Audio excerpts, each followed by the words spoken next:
আসসালামু আলাইকুম সবাইকে, কেমন আছেন সবাই? আশা করি ভালো আছেন। তো আজকে আমার ভিডিও করার উদ্দেশ্যটা হলো আজকে যারা 2026 সালে ইউরোপে আসবেন তাদের জন্য এই অফার। সেটা হলো আপনার 2026 সালে অনেক সুবিধা আছে বৈধভাবে ইউরোপে আসা, বুঝছেন? যেমন আপনার স্পেনে অনেক লোক বৈধ করে দিছে, প্লাস স্পেনে অ্যাভেলেবেল বৈধ হওয়া যায়। আপনি যদি ইলিগেলিভাবে আসেন আর যদি লিগেলি আসেন তার জন্য পর্তুগাল অনেক বেটার। D1 ক্যাটাগরিতে আইসা সহজভাবে লিগেল হতে পারবেন। এখন পর্তুগালে আগে একটু রাজনৈতিক ঝামেলা ছিল, তো এখন প্রেসিডেন্ট যে আসার কথা ছিল সে আসা নাই, ইমিগ্রেন্ট বিরোধী কঠোরপন্থী।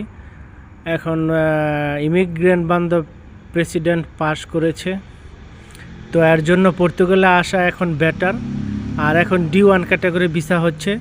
আর আগে আপনার হয়তো কি ইন্ডিয়ার যে ঝামেলাটা ছিল এখন আশা করি শিথিল হয়ে যাবে, কারণ বিএনপি গভর্নমেন্ট ক্ষমতায় আসার কারণে ইন্ডিয়ার ঝামেলাটা এখন একদম কমে যাবে, অ্যাভেলেবেল ভিসা পাওয়া যাবে।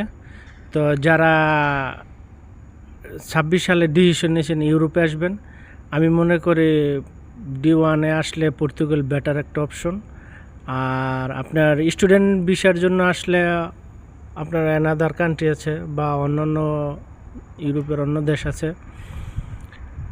সো আজকে এই পর্যন্তই। যারা লিগেলি আসবেন তারা পর্তুগালে অবশ্যই D1 ক্যাটাগরি ভিসাতে আসলে আপনার সাথে সাথে রেসিডেন্ট কার্ড পাওয়া যায়। ওকে, ভালো থাকবেন সবাই।